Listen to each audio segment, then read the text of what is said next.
ማን አባቱ ነው ለሰይጣን እንጀራ የሰጠው?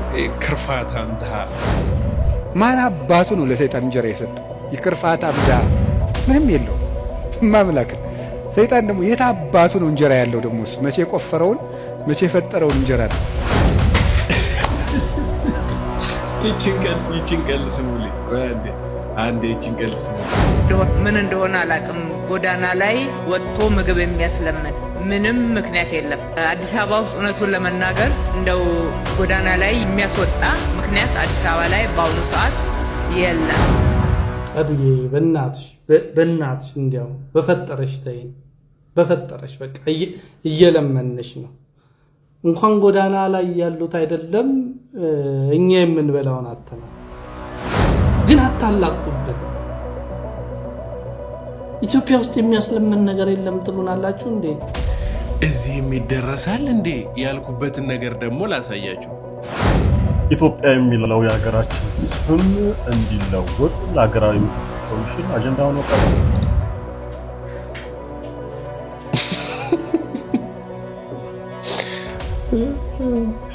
ወይኔ ሀገራችን ኢትዮጵያ። ሁሉም ወደ እናንተ የሚመጣውን ነገር አትመኑ ማለት ይሄ ነው። አሁን የደረሰን ሰበር ዜና አለ። ጠቅላይ ሚኒስትር አብይ አህመድ ስልጣን ለመልቀቅ ፈቃደኛ መሆናቸውን ገለጹ። ይሄ ድብን ያለ 100% በሚባል ደረጃ ውሸት ነው። አያችሁ፣ ግን በውስጡ ገብተው ያዩት ሰዎች ብዛታቸው እጅግ በጣም ብዙ ነበረ።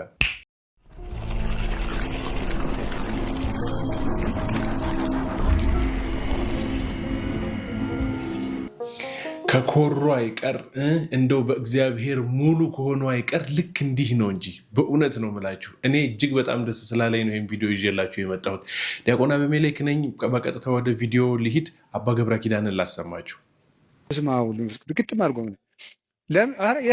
የሰይጣን እንጀራ የለውም። ማን አባቱ ነው ለሰይጣን እንጀራ የሰጠው? ይክርፋታም ድሃ ምንም የለውም ማምላክ። ሰይጣን ደግሞ የት አባቱ ነው እንጀራ ያለው? ደግሞ መቼ የቆፈረውን መቼ የፈጠረውን እንጀራ ነው። እንጀራን ለሰይጣን አትስጡ። ምንም ለምንም አትስጡ። አትደንግዱ። በእስራኤል ላይ ጥንቆላ በያዕቆብ ላይ ሟርት አይሰራም አይደለም ነው የእግዚአብሔር መጽሐፍ። እንደዚህ ነው። የእግዚአብሔር ስም የጸና ግንብ ነው። እኔ ሁልጊዜ እናገራለሁ። የካህናት ስልጠና ስሰጥ እናገራለሁ። ምናልባት ድግምት የሚችል ሰው ካለ ጀግና እለዋለሁ፣ ይድገምብኝ ብዬ አውቃለሁ። አሁንም ይቻላል። እንደ ወንድ የሆነ ጀግና በዓለም አለ የተባለ ጠንቋይ ይድገምብኝ ብዬ አውቃለሁ። ይኸው አሁንም የምትሰሙ ካላችሁ ድገሙብኝ። እኔ በጌታችን በመድኃኒታችን በኢየሱስ ክርስቶስ ስም ፍጹም አምናለሁ። ምግባሬ ከሰው ድሃ ልሆን ይችላል። በክርስቶስ ስም ግን ቀልድ የለም። ስሙን በስመ አብ ወወልድ ወመንፈስ ቅዱስ በጠራሁት ጊዜ ውዬ ባድር አንዳች እንደማይዞረኝ አምናለሁ። እውነቴን ልነግራችሁ። አሁን እኔ ሰው በጫማ ይደገምበታል በምናምን ይችላል።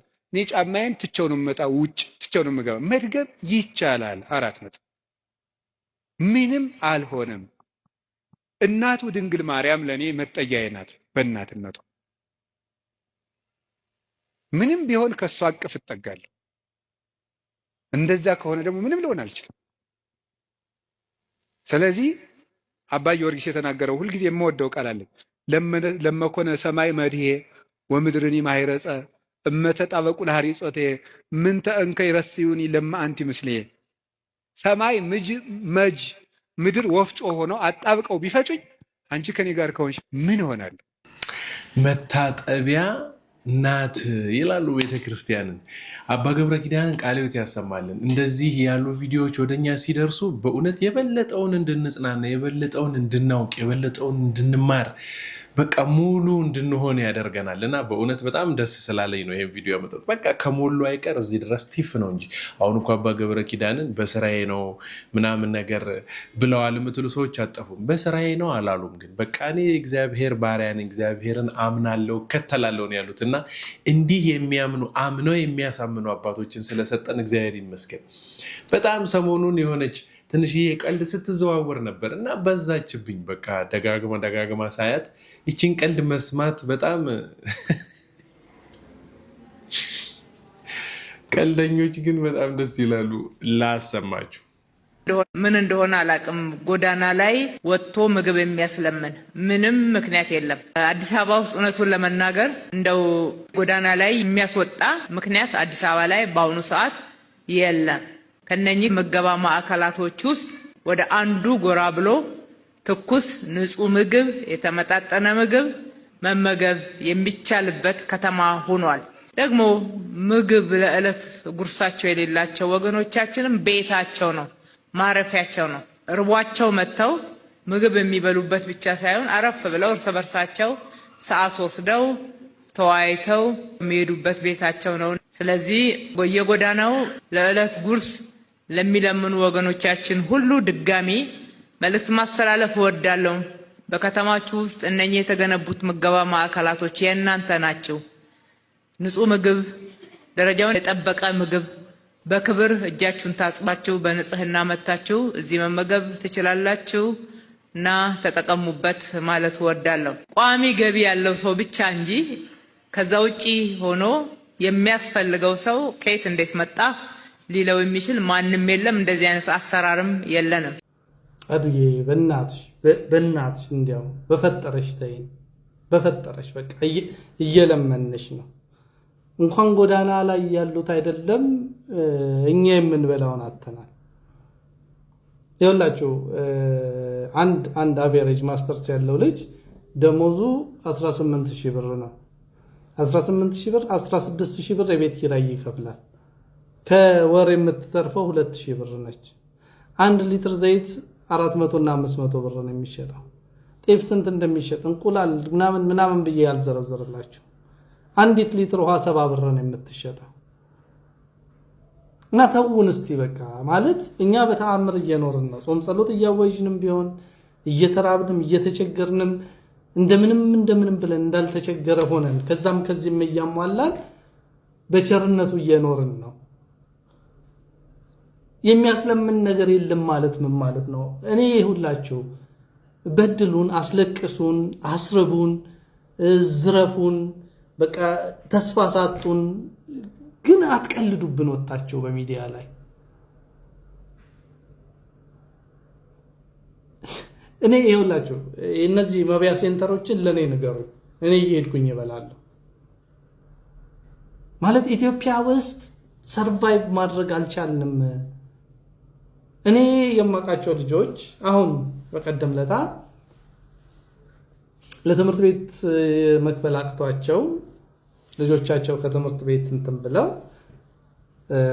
ቀርተው እኔ ነኝ ብር አውጥቼ በቃ እኔ በእውነት ነው የምላችሁ በቃ አንድ ሳምንት ጾም ጸሎት አውጃለሁ አልበላም ብዬ ያንን ብር አውጥቼ ወስጄ ሰጣቸው። እንደዚህ መናገር አልፈልግም ነበር። አንድ ሳምንት ጾም ጸሎት አውጄ ነው ያንን ብር የሰጠኋቸው። በቤቴ ቁጭ ብዬ እየጸለይኩኝ የእግዚአብሔርን ቃል እያነበብኩኝ በቃ የምግቤን ገንዘብ ወስጄ ሰጥቻቸው ነው እንትን ያሉት። በእናታችሁ አትቀልዱብን። ይሁላችሁ ምን አይነት ስርዓት መሰላችሁ ያቋቋማችሁት? ሳሪስ ምናምን ሴተኛ ዳሪዎች ተሰብስበው እየሸጡ ነው። ከአትክልት ተራ ግን ሎሚ አምጥታ ለመሸጥ መንገድ ላይ የምትቆመውን ሴት በእርግጫ እያለ እንትን የሚል ደንብ አስቀምጣችሁብን እንዳንሰራ እንዳንበላ ተስፋ እንዳናደርግ እያደረጋችሁን ነው። ከዛ በኋላ የሚያስለምን ምን እንደሆነ ያናቅም ትሉናላችሁ። በእናታችሁ ተውን፣ በእናታችሁ በቃ እሺ። የምትራቡት ከተማ እንዲሰራ ነው፣ ለነገ ለልጆቻችሁ ተስፋ ነው ምናምን ብላችሁናል። በቃ እሻመናችሁ፣ እኛ እንሙት ልጆቻችን ይኖሩ፣ ግን አታላቅጡብን። ኢትዮጵያ ውስጥ የሚያስለምን ነገር የለም ትሉናላችሁ እንዴ? እንዴት ነው ይሄ እያረሩ መሳቅ አይነት ነገር የለም። ልክ እንደዛ ነው የተሰማኝ። አዲስ አበባ ውስጥ በአራቱም በአምስቱም አቅጣጫ ሰው ያው ብዙ በር ስላላት ይገባል ወደ አዲስ አበባ እና የሚያስረብ ነገር የለም፣ የሚያስለምን ነገር የለም። ግን በጣም ነው የሚያስቀው በእውነት። እኔ ብዙ ኮሜዲያኖች እናውቃለን ኢትዮጵያ ውስጥ፣ ግን በእንደዚህ ጊዜ በእንደዚህ አይነት ሰዓት የተቀለደ የሚያስቅ ቀልድ የለም። እያረሩ ማለት ነው እንደ ተልባይቱ እና ከትግራዋይ የሆኑ ሰዎች መጥተው በየፌርማታው የታክሲ ቦታዎች ላይ የሚለምኑትን ታውቃላችሁ። በየጎዳናው ላይ ያሉትን ሰዎች ታውቃላችሁ። አንዴ ይፋ ወጥተው ራሳቸውን አጋልጠው ለሰው በቃ እኔ ስለቸገረኝ ለማኝ ነኝ እየለመንኩ እኖራለሁ ብለው በይፋ ወጥተው እየለመኑ ነው እነሱ። በነገራችን ላይ እነሱ ሰዎች የዕለት ዕለት ከእጅ ወደ አፍ ከሚባሉ ሰዎች የተሻለ እንደሚበሉና እንደሚያገኙ እናውቃለን። እናንተ የትኛው መስሪያ ቤት ነው የመንግስት መስሪያ ቤት ውስጥ የሚሰሩ ሰዎች ጠግበው የሚበሉት? በእውነት ነው የምላችሁ። የትኛው መስሪያ ቤት ውስጥ ነው የግል ስራ ከሚሰሩ ሰዎች ውጪ የትኛው መስሪያ ቤት የሚሰሩ ሰዎች ናቸው እንደው ቁርሳቸውን፣ ምሳቸውን፣ ራታቸውን የሚበሉት? አረ እንደው ሶስቱን ተውት፣ አንዱን በቅጡ የሚበላ ሰው አለ? ብዙ ሰው አይደል እንደ ቤተክርስቲያን ለምሳ ሰዓት ቤተክርስቲያን ደርሶ የሚያሳልፈው?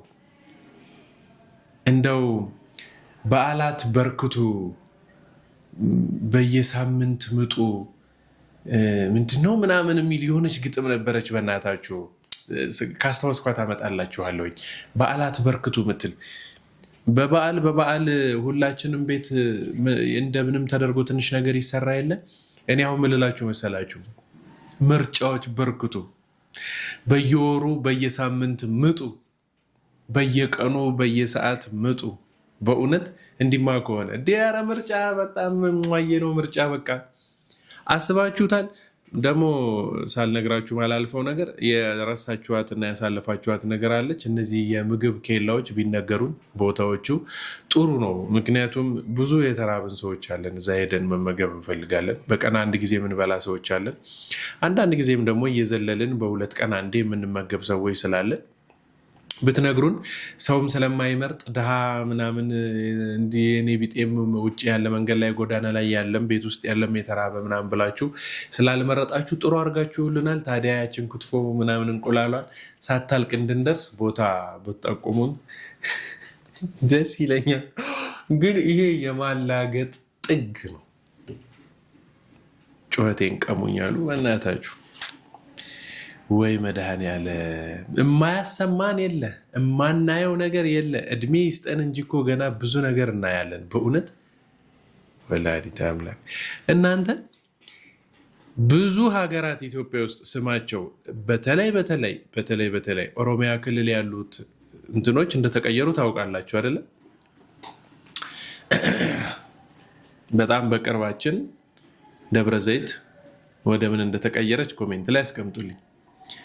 ዝዋይ ወደ ምን እንደተቀየረች ስሟ ኮሜንት ላይ አስቀምጡልኝ። በቃ ከደፈሩ አይቀር እዚህ ድረስ ደፈር ቢሉ ጥሩ ነው። ይሄንን ስሙልኝ። ኢትዮጵያ የሚለው የሀገራችን ስም እንዲለወጥ ለሀገራዊ ምክክር ኮሚሽን አጀንዳ ሆኖ ቀረበ። ጠበቃና የህግ አማካሪ አያሌው ቢታኔ። እቺ ሀገር መከራዋ ብዙ ነው። መቼስ ኢትዮጵያ ሲባል የሚያመው ብዙ አካል እንዳለ አመላካች ከሆኑ ነገሮች መካከል አንዱ ሀገራዊ ምክክር ኮሚሽን የታመምንባቸውን ልንታረቅ የሚገባን ጉዳይ ላይ እንድንነጋገርና መፍትሄና እልባት እንዲሰጥበት የታለመበት ነው። ነገር ግን ከዚህ ተቃራኒ በሆነ መልኩ ከሀገር ስም ጋር እንኳን ያለ መግባባትና ቁርሾ ያለበት አካል እንዳለ አመላካች ነገሮችን እያየን ነው ማለት ነው። እንደ ሀገር እኛ ሀገር ነን። ሀገር አሜሪካ ዛሬ ላይ ተነስቶ ስሟ ይለወጥ ሲባል የተገነባ ማንነትን መናድ ነው። ለምን እንደዚህ አይነት ነገር ሐሳብ ተነሳ ብለንም አንጮህም፣ ልንጮህም አይገባም። ግን ችግሩ ያለባቸው ከማን ጋር ነው የሚለው ግን ያጠይቀናል ማለት ነው። በእውነት እነዚህ ግለሰቦች ወይም እነዚህ አካላት ኢትዮጵያውያን ናቸው ወይንስ ከሌላ አካል የመጡ ግዑዛን ናቸው የሚለው ግን ሊታይ የሚገባ ነው ብዬ አስባለሁ። እነሱ ኢትዮጵያ የሚባለው ስም ሊቀየር ይገባል ብለው አጀንዳ ካመጡ ደግሞ እኛ ኢትዮጵያ የምትባል ሀገር ስረ መሰረታችን ነች፣ ደም ስራችን ነች፣ ልትቀየር የሚገባበት ምን አመክንዮ ቢኖር ነው ብለን ደግሞ ማጠየቃችን ምክንያታዊ ነው ማለት ነው። ስለዚህ በሕገ መንግስቱም ሆነ በዓለም አቀፍ የሰብአዊ መብት ድንጋጌዎች ላይ እንደተቀመጠው በነፃነት ነፃ በሆነ መልኩ ሀሳብን መስጠት ፍሪደም ኦፍ ቶት ኤንድ ፍሪደም ኦፍ ኤክስፕሬሽን የምንለውን ነገር ተጠቅመን በዚህ ልክ ሀሳባቸውን ከሰጡ እኛም በዚያው ልክ ደግሞ መመልከት አግባብነት አለው እያስባለሁ። ኢትዮጵያ የሚለው ስም ከጥንት ጀምሮ ከኦሪት ዘመን ጀምሮ የመጣ ሲወርድ ሲዋረድ የመጣ በብዙ መልኩ ታሪክና ዳራ ያለው ነው ማለት ነው። ስለዚህ እስቲ እናንተ በእውነት ይህ ኢትዮጵያ የሚለው ስም ሊቀየር ይገባል ብላችሁ ታስባላችሁ? ከኢትዮጵያ ስም የተሻለ ስምስ አላችሁ? ይህንን ሐሳብ እንሞጋገትበት፣ እስቲ እንወያይበት። ኢትዮጵያ የሚለው ስም ሊሰረዝ ይገባል፣ ሊፋቅ ይገባል የምትሉ ሰዎች ሊፋቅ ይገባል ስለምትሉበት በቂ ምክንያት ብታሳዩ፣ እኔም ደግሞ በቀጣይ ኢትዮጵያ የሚለው ስም ሊጸና የሚገባ መሆኑን በአመክንዮ የምንወያይበት ይሆናል ማለት ነው። ለብዙዎች ኢትዮጵያን ለሚወዱ እንዲሁም ደግሞ ኢትዮጵያ የሚለው ስም ሊፋቅ ይገባል ለሚሉ ሰዎች ደርሶ ሐሳብ አስተያየታቸውን እንዲያንሸራሽሩ ኮፒ ሊንክ፣ ሼር፣ ሪፖስት ማድረግና አትርሱ። አመሰግናለሁ። ከውጭ ሀገር ያላችሁ ኢትዮጵያውያኖች ሀገራችሁ ስሟን ቀይራ እንግዲህ ሀገራችን ኢትዮጵያ የምትባለውን ነገር ትታችሁ ወደ ሌላ ልትቀይሩ እንደሆነ ስትሰሙ ምን ሊሰማችሁ እንደሚችል ስለተሰማኝም ጭምር ነው። ሀገሬ ኢትዮጵያ ናት እንድንል እና እንዳንል እየሆን ነውና እዚህ ድረስ ክፋት፣ እዚህ ድረስ ጎጠኝነት፣ ብሔርተኝነት፣ ይሄ የሽንፈት እንትን አይሏል ማለት ነው። እና በእውነት ገና ስሰማው በጣም ነበር የገረመኝ። ድንቅ ነው፣ በጣም ድንቅ ነው። ግን እንዲህ የሚጫወትብን ግን ሰይጣን ይመስለኛል። እንደው በቃ ማለት ከተቀመጥንበት ካለንበት ነገር ውስጥ እንድንወጣ ወድቀን በጣም ስብርብር እንድንል የቻለውን ያህል እየሞከረ ነው ብዬ አስባለሁኝ። እና አባ ገብረ ኪዳን ምን አሉ መሰለኝ፣ የታ አባቱንስና ደግሞ የምን ሰይጣን ነው ምናምን ብሎ የሰሯት አንዲት ቪዲዮ አለች እና እስኪ ቆይ እሷን ቪዲዮ ላሳያችሁ። ሰይጣን ደግሞ የታባቱ ነው እንጀራ ያለው ደግሞ እሱ መቼ የቆፈረውን መቼ የፈጠረውን እንጀራ ነው። እንጀራን ለሰይጣን አትስጡ፣ ምንም ለምንም አትስጡ። አትደንግጡ። በእስራኤል ላይ ጥንቆላ፣ በያዕቆብ ላይ ሟርት አይሰራም። ፈሪ አትሁኑ። ጠንቋይ አትፍሩ። ውሸታም ነው ጠንቋይ፣ አትፍሩ። ምናልባት እደግምባችኋለሁ ምናምን ቢል ምንም አትፍሩ። እንደ ወንድ የሆነ ጀግና በዓለም አለ የተባለ ጠንቋይ ይድገምብኝ ብዬ አውቃለሁ። ይኸው አሁንም የምትሰሙ ካላችሁ ድገሙብኝ።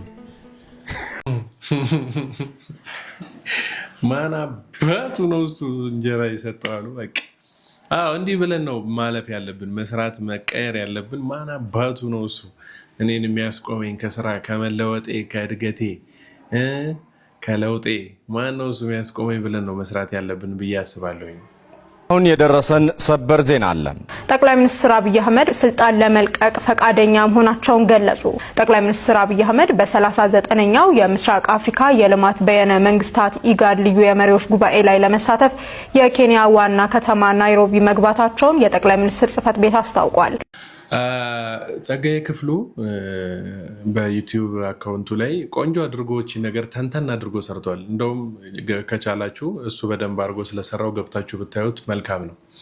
እና እንደዚህ አይነት ዜናዎችን ስንሰማ ወይም ደግሞ እንደዚህ አይነት ነገሮችን ስንሰማ በደንብ በትኩረት ልንሰማ ይገባል። ምክንያቱም እስካሁን ድረስ አንድ ቦታ በዚች ቦታ ብቻ ነው ይቺ ነገር እየተራገበች ያለችው እና ብዙ ሰው ጋር የደረሰው ይችኛዋ ዜና ብቻ ናት። ሌሎቹ አይዘግቡም ወይ? ጋዜጠኛ ነን ብለው ዜና የሚያቀርቡ ሰዎች አይዘግቡም ወይ? ስለዚህ ሊዘግቡ ይገባል ማለት ነው። እና ውሸት ነው ነገር ግን በጣም ብዙ ሺህ ስለታየ ነው ወደ እናንተ የሚያመጣሁላችሁ። እንደዚህ አይነት ጭምጭምታዎች የሉም ማለት ነው። እንግዲህ ፍርዱን የእግዚአብሔር ነው። እኛ ፍርድ አንፈርድም፣ ግን እንቆጣለን። ምንም ቢሆን የሚያሳዝን ቪዲዮ ደረሰን። ተመልከቷት። ቀልድ ነው ለመሆኑ ይሄ አንዱ ማለት ነው። መኪና በጣም ይፈልጋል መግዛት እና በቃ በየቤተ ክርስቲያን ሄደ ይለምናል። በቃ መኪና ስጠኝ። ከዛ መኪና ምንም ሊያገኝ አልቻለም። ከዛ በቃ መጨረሻ ላይ ጊዮርጊስ ቤተ ክርስቲያን ሄዶ ጊዮርጊስ በቃ እኔ መኪና እፈልጋለሁ መኪና ስጠኝ ምናምን ነገር ይለዋል። ከዛ እኔ እስካሁን በፈረስ ወንጋ መኪና ያምራል አለ። እምነትሽን ነው ቀለድሽ። የምትቀልጅበት አጣሽ። ሰማዕት ቅዱስ ጊዮርጊስ እኔ እስካሁን ራሱ በፈረስ ነኝ እንጂ መኪና አላገኘውም አለሽ። እውነት ቀለዳችሁ። እናንተን የሚመለከት ማህበራዊ ሚዲያ ላይ የሚያይ ሰው የለም። እውነት በቅዱሳኑ በጻድቃን በሰማዕታት ስትታለቁ አምልኮ ስርዓት የሚፈጽምበት የጸጋ ስግደት የሚሰግድ ምዕመን እንዳለ አታውቁም?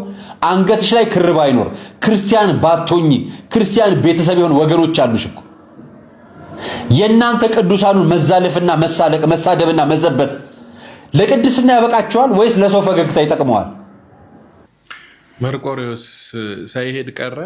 እሱም ባለፈረሰኛ ነው። ያው የምትናገሩትን ነገር እያወቃችሁ የምትቀልዱበትን ነገር እያወቃችሁ ቢሆን መልካም ነው ብዬ ነው ይችን ቪዲዮ ደግሞ ጣል ያደረግኩላችሁ። ዛሬ ቀለል አድርጌ ነው ያቀረብኩላችሁ ብዬ አስባለሁኝ። ይህንን ቪዲዮ ሼር ማድረግ፣ ሰብስክራይብ ማድረግ፣ የደውል ምልክቷን መንካት የእናንተ ኃላፊነት ነው።